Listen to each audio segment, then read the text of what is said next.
பாராளுமன்றத்தில் அதானி பிரச்சனை பற்றி மட்டுமே பேசாமல் மக்கள் பிரச்சனைகளும் பேச வேண்டும் என்பதே பாமகவின் நிலைப்பாடு. பாமக கௌரவ தலைவர் ஜி.கே. மணி வலியுறுத்தல். கிருஷ்ணகிரி மாவட்டம் ஓசூர் அடுத்த தேன்கனிக்கோட்டை அருகே டி. கொத்தப்பள்ளி கிராமத்தில் அமைந்துள்ள பிரசித்தி பெற்ற ஸ்ரீ திரௌபதி அம்மன் ஸ்ரீ தர்மராஜர் திருக்கோவிலில் குடமுழக்கு விழா விமர்சையாக நடைபெற்றது.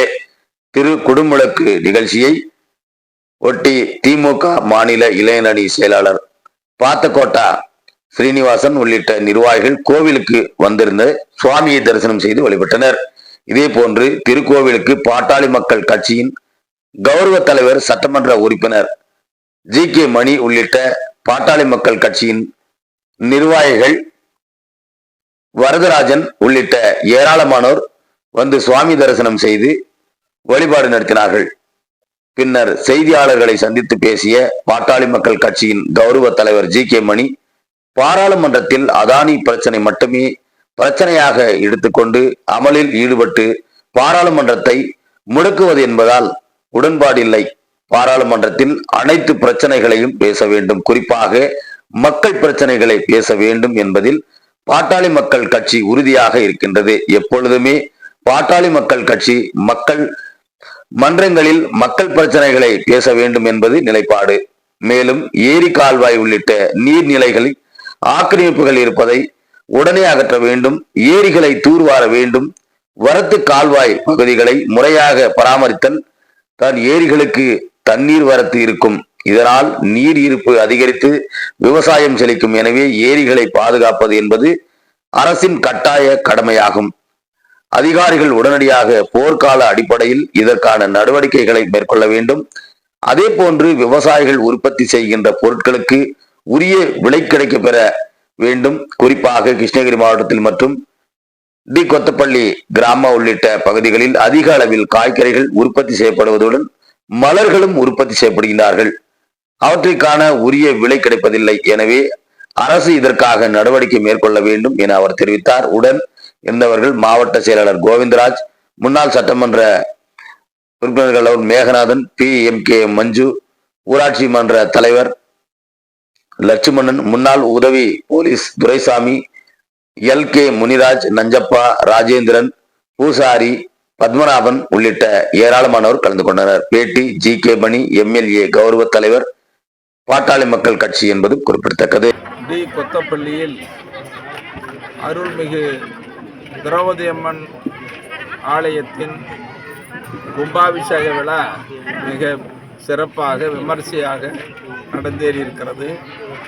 இந்த கும்பாபிஷேகத்திற்கு திருமுடக்கு விழாவிற்கு நாங்கள் இருவரும் வந்திருக்கிறோம். குடமுழக்கு விழாவிற்கு, இது கும்பாபிஷேகம்னு சொல்கிறோம், இது குடமுழக்கு விழா. இந்த விழாவிற்கு நானும் எங்களோடு பாட்டாளி மக்கள் கட்சியினுடைய நிர்வாகிகள் வந்திருக்கிறார்கள். கர்நாடக மாநிலத்திலிருந்து அங்கே இருக்கக்கூடிய அரசியல் கட்சி தலைவர்கள், குறிப்பாக உள்ளாட்சி பிரதிநிதிகள், பெண்கள், மற்றவர்கள் எல்லாம் இந்த நிகழ்ச்சியில் வந்து கலந்து கொண்டிருக்கிறார்கள்.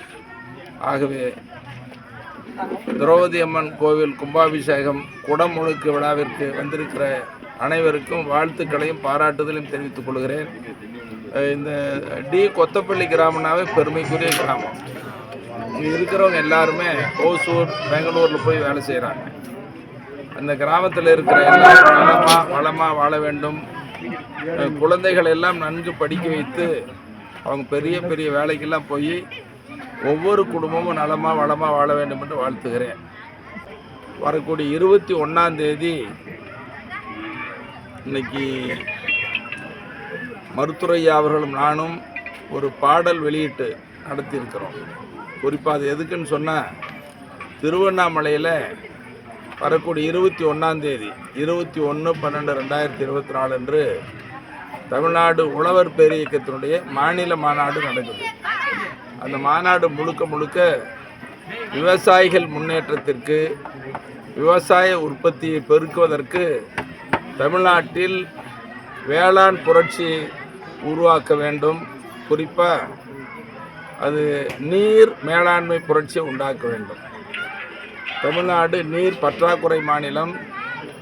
வேளாண் தொழிலுக்கு, விவசாய தொழிலுக்கு அடிப்படையாக இருக்கிறது தண்ணீர் தான். இன்னைக்கு தமிழ்நாட்டில் மழைக்காலங்களில் மிகப்பெரிய வெள்ளச்சாரம், தண்ணியெல்லாம் வீணாக கடலுக்கு போகுது. கடலுக்கு போகக்கூடிய தண்ணீர் ஒரு சொட்டு வீணாகாமல் தமிழ்நாட்டில் இருக்கிற காவிரி, தென்பெண்ணை, பாலாறு, வைகை, தாமிரபரணி, இப்படி பவானி சாகர் உள்ளிட்ட எல்லா ஆறுகளிலும் ஓடைகளிலும் தடுப்பணை கட்டணும். ஒரு சொட்டு தண்ணி வீணாக போகாமல் தேக்கி வைக்கணும். அதை பாசனத்திற்கும் குடிநீருக்கும் கால்நடைகளுக்கும் தொழிலுக்கும் பயன்படுத்த வேண்டும் என்பது இந்த மாநாட்டினுடைய மிக முக்கியமான நோக்கம். கோதாவரி காவிரி திட்டத்தை மத்திய மாநில அரசுகள் இணைக்க வேண்டும். விவசாயிகள் உற்பத்தி செய்கிற பொருளுக்கு கட்டுப்படியான விலை கிடைக்கணும். உதாரணத்துக்கு இந்த டி கொத்தப்பள்ளி கிராமம், கிருஷ்ணகிரி மாவட்ட பகுதி, ஒசூர் பகுதியில் இங்கே நிறைய காய்கறிகள் விளையுது, பூக்கள் விளையுது. இது கட்டுப்படியான விலை இல்லை. கட்டுப்படியான விலை கிடைப்பதற்கு அரசு தக்க நடவடிக்கை மேற்கொள்ள வேண்டும். இப்போது விவசாயி உற்பத்தி பண்ணுற பொருளுக்கு கட்டுப்படியான விலை கிடைக்கல. அதோட மழை காலத்தில் வெள்ளச்சாதம் ஏற்பட்ட விவசாயிக்கு நட்டம், மழை இல்லாத வறட்சி காலத்தில் கடுமையான வறட்சி ஏற்பட்டு பயிர் சேதமடைகிறது. இப்படி விவசாயி நாளும் நலிந்து வருகிற நிலை. இந்த விவசாயினுடைய வாட்டத்தை போக்குவதற்கு அரசு தக்க நடவடிக்கை மேற்கொள்ள வேண்டும். அதுக்காக தான் வரக்கூடிய 21ஆம் தேதி மாநாடு. அந்த மாநாடு பிரம்மாண்டமாக நடைபெறக்கூடிய மாநாடு. அதில் குறைந்து 10 லட்சம் பேர் கலந்து கொள்வார்கள் என்று எதிர்பார்க்கிறோம்.